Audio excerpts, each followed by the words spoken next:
Hi guys, welcome to my channel. If you're new here, hi, my name is Nicole. I'm a homeschooling mom / part-time work from home mom. I have a daughter who's 11, newly 11, going into 6th grade, and my son is 4 going into pre-K. All right guys, so today's video is going to be all about how I spiral bound. I'm going to show you my binding machine, how I bind, the resources and tools I use. I'm also going to show you how I take this apart and put it back together if I need to add things in it. I've had a request for this a few times. I'm really sorry it's taken me so long to do it, but I did have a few things that I needed to bind and I thought that would be the perfect opportunity. So I'm going to flip the camera around and show you how I bind. All right, guys, let's start with my supplies. So I buy my spiral coils in bulk where I have multiple sizes within a purchase. So I'll put the link below of the ones I get.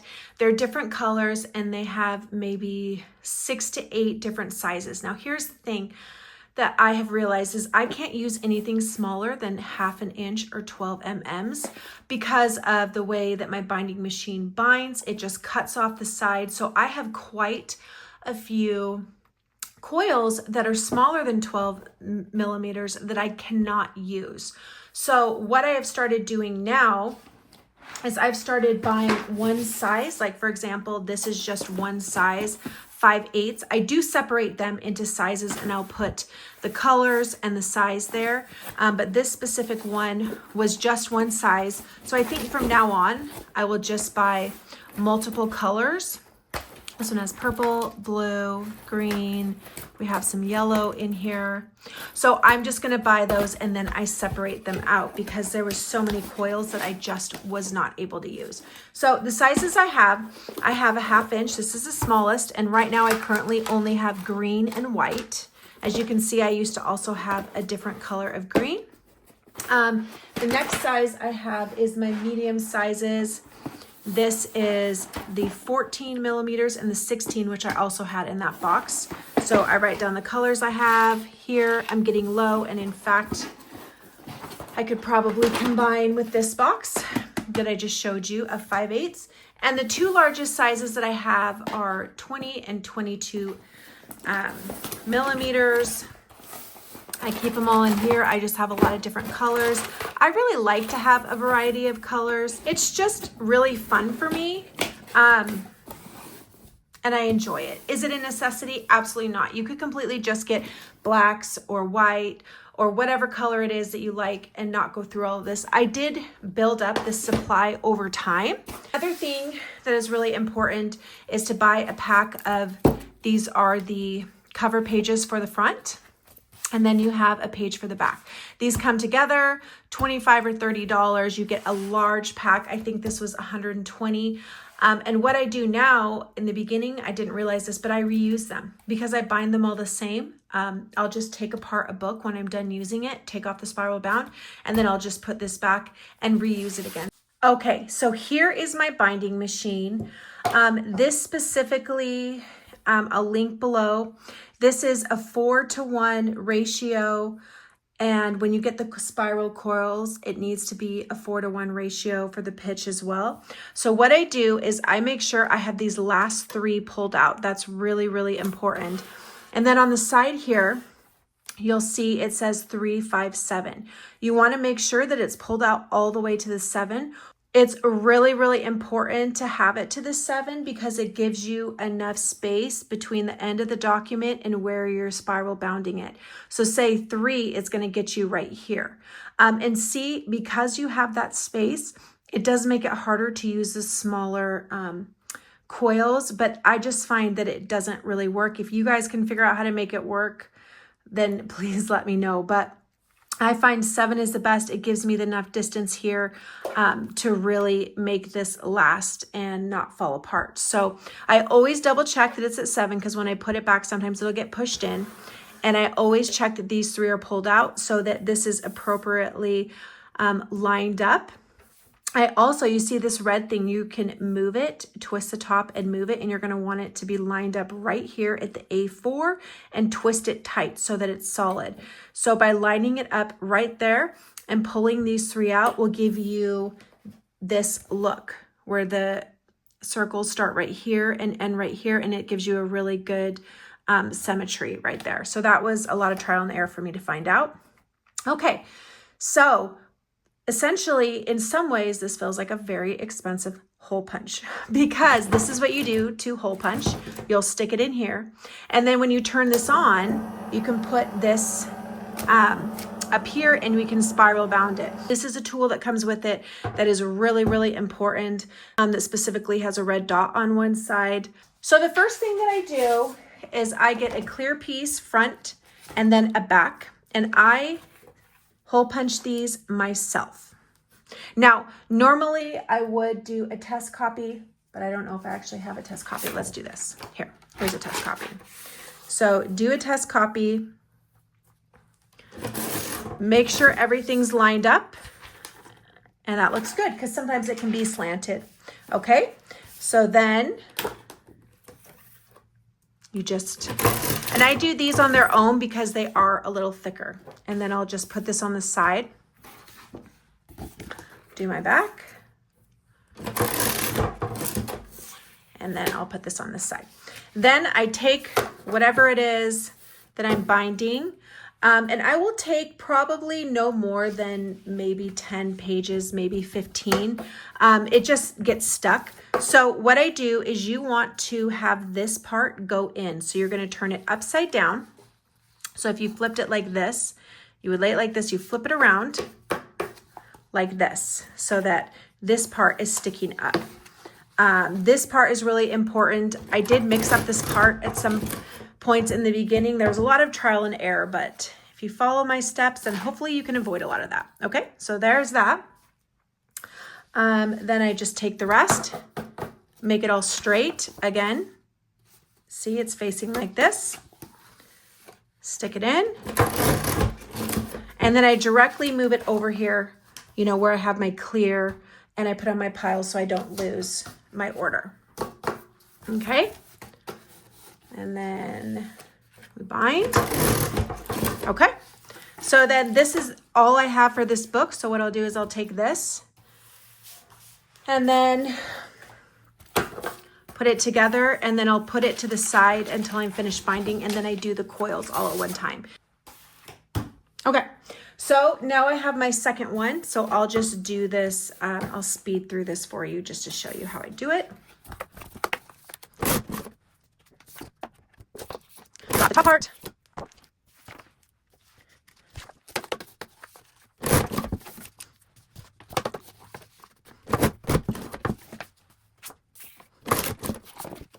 So now this second one is done, and I can bind those. Now I'm going to show you how I bind those before I take apart my schedule to add new pages, because that's kind of a different process.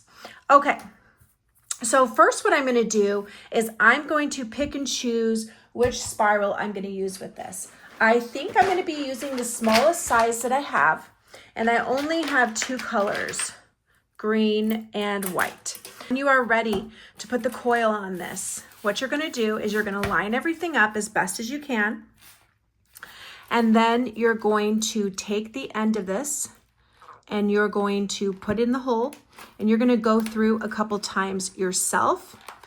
I always do this first because you want to make sure it works. So go through, see, sometimes you can do this on your own pretty quickly instead of using the machine, but okay. So sorry about that. So what I'll do now is I'll open it and I'll see how these pages are kind of sticking on top of each other. That tells me that this is just a little bit too small. What I used to do was I would bind it, trim it, and then I would realize that it was too small. And then I would be wasting a whole spiral one. Okay, so now I'm going to go up to the next size. That was 12. So now let's go up to 14.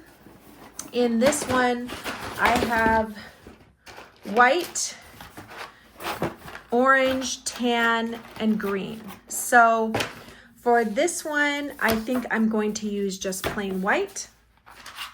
So again, same process. Go through, stick it through myself for a few of them. And this does jump up a little bit, but I always much rather have it bigger than smaller so that you don't have problems, okay?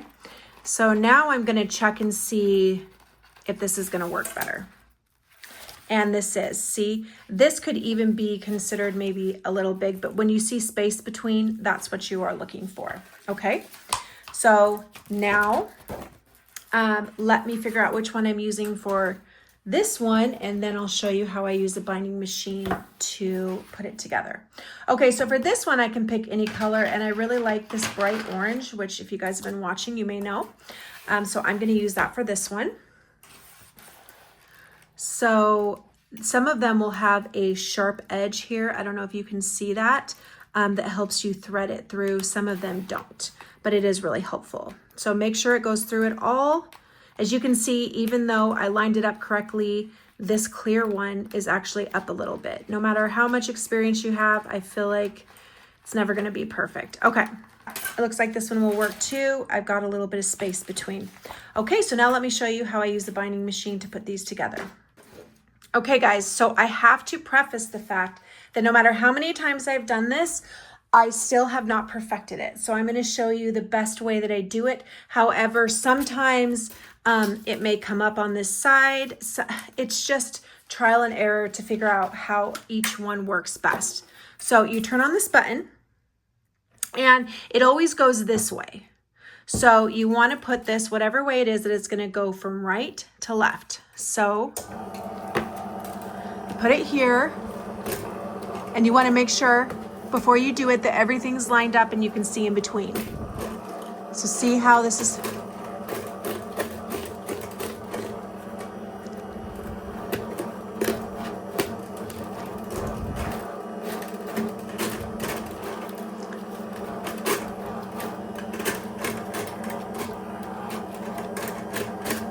See, it's not as easy as you would think, but it does get it done. So I always go a little bit further.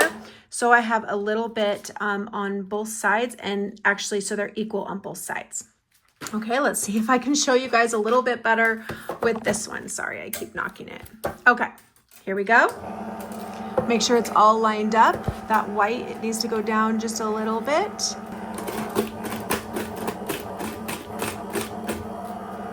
See, and you can see what happened is on this side, it didn't catch. So I go like this to get it off, and then I start the process again. Again, this is why sometimes I end up doing it myself, because it goes so much better. But then sometimes I'll do it and it will go so quickly.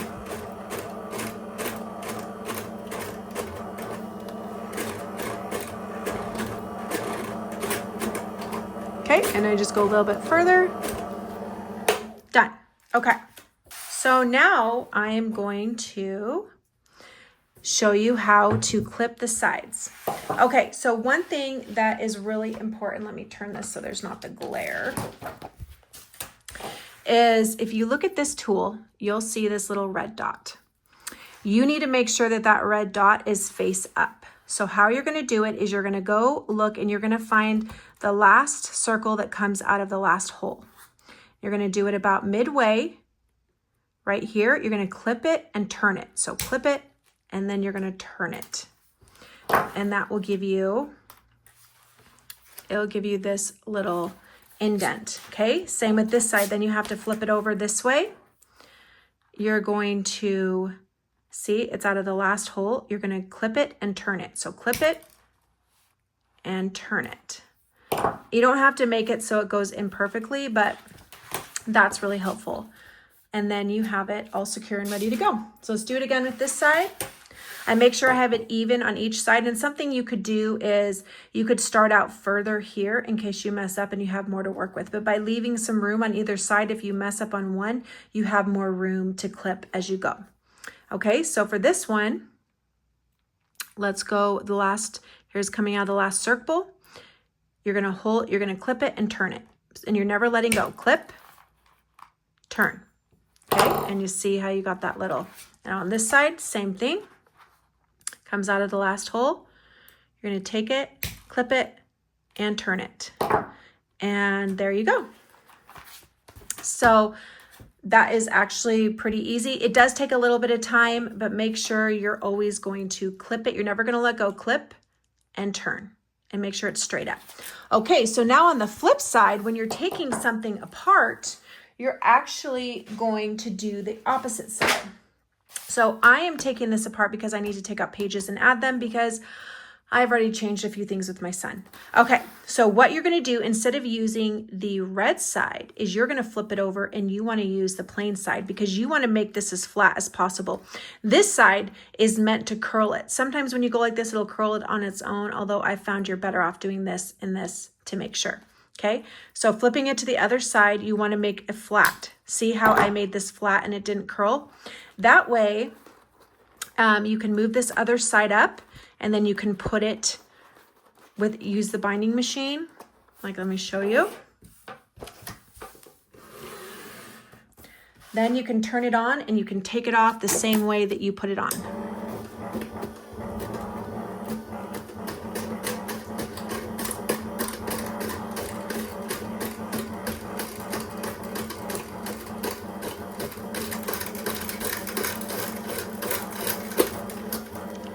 Okay, so if I wasn't going to be using this anymore, I would save this and I would just keep it. And because I use the same measurements of these 3 to 7 and I have this in the same spot, I can reuse it time after time. So that's a good way to save money. Okay, so now that I've taken it off, you just have to throw this away. You can't reuse them again. They're just not long enough to do that. Then before I would even add it, you're going to need to make sure that you hole punch these because believe it or not, I have forgotten to hole punch these and have tried to add it in and then have to go through and find the pages that aren't hole punched and it's kind of a mess. So same thing, you make sure it's straight and where you want to be bound, you would put down and forward. Okay, so this is one part. I've got my daily schedule, just like a few minor things. Okay, and I'm keeping these separate because these go in separate places. And then I just have one more page like this. Okay, so now that I have clipped these, then I'm gonna go through off camera and I'm gonna take out the old pages and put the new ones in to show you. Guys, so I put everything together. Now I'm going to hand feed this in for the first few, probably 5 or 6 actually, to feed it through since not all of the pages lined up perfectly when I added it back in. Even with the best of intentions and it all lined up, it can kind of be off sometimes.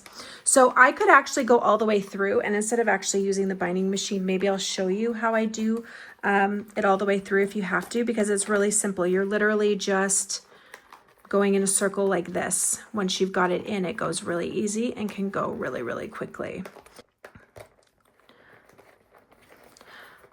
So as you can see, it really doesn't take very long and it is getting caught a couple of places because of the pages not lining up. But it really doesn't take that much more time to do it like this. Sometimes I feel like my binding machine is a glorified hole punch, but I cannot find a hole punch that will make those holes. But I would say 8 out of 10 times I do use the electronic binding part just in cases like this, especially with this material. This is a thicker top. For some reason that doesn't work as well. But okay, I make sure I have enough room on both sides. And then I'm going to do the same thing I did before. I've got the red dot here. I'm going to go flat and twist. Even though if I just do it like this, it does twist it a little bit here, as you can see. I just find that it doesn't quite twist it enough for me. So again, the other side, you find the last coil that came out of the last hole. You go right in the middle and twist. And that just gives it a really nice hold that will not come up. All right, guys, I hope that that was helpful. If you have any questions, please let me know in the comments. If not, I'll see you in my next video. Bye.